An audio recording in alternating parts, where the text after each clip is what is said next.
Good evening. Welcome to the Highfields Church of Christ, and one of our first, my first time at doing the Mid-Week Devotional. So, welcome to this tonight. There are some things that come together in our lives that can point our lives in a completely different direction. Sometimes it's an illness, or a series of calamities, a children, or a parent, or a car accident, or drought, or any variety of things that are a part of a world but can have the effect of turning our lives around. Sometimes it's that still, quiet voice that catches us in a quieter moment. The voice that asks us to listen carefully, and the voice that comes in the night that we don't recognize at first.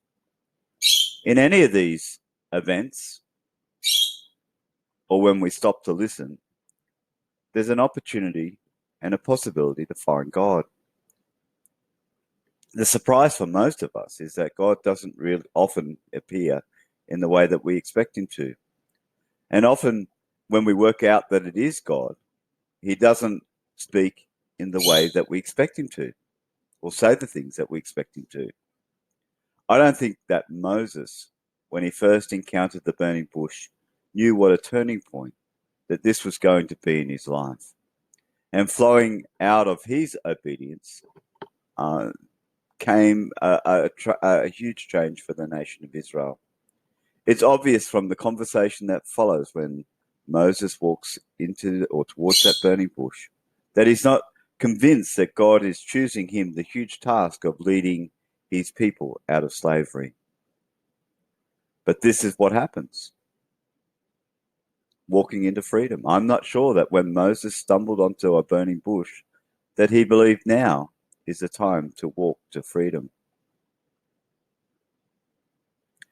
God invites us into a growing freedom in each phase of our life. Once, if you'd asked me to identify myself, I would have gone to my job title. And my latest one is pretty impressive. I'm the International Director of Human Resources at Destiny Rescue. It's a great sounding title in an organization that has a very compelling vision and mission. It would be very easy to find my significance in my title and where I serve. Or, prior to that, it was Senior Pastor at Highfields Church of Christ, a very important organization, a great church.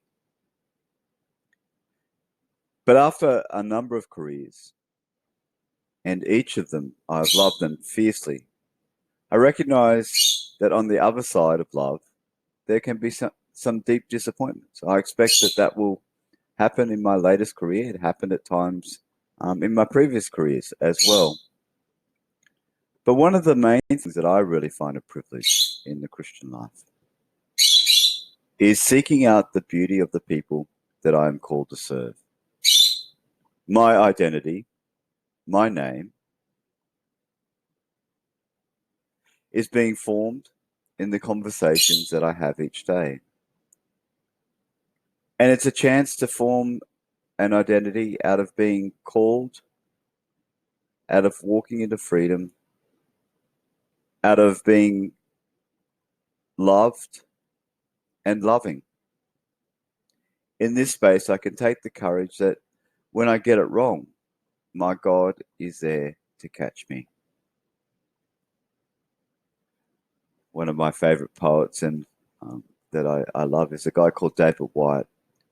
And he wrote this poem called Coleman's Bed, which is about a monk who allows birds to nest. And but he reflects on some of the questions that arise when you see how each season makes a child of you again.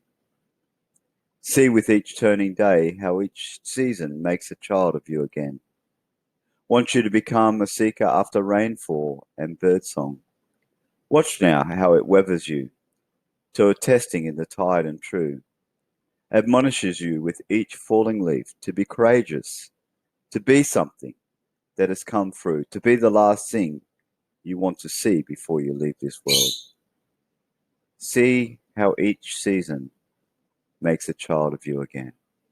In each season, we need to refine our name and our identity As God leads us to seek who we are intended to be, who we are to become, or we are becoming.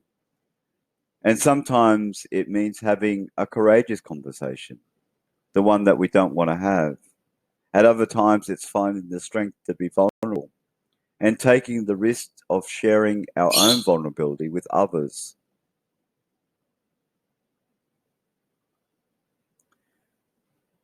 And here I am today, seeking to be a child again,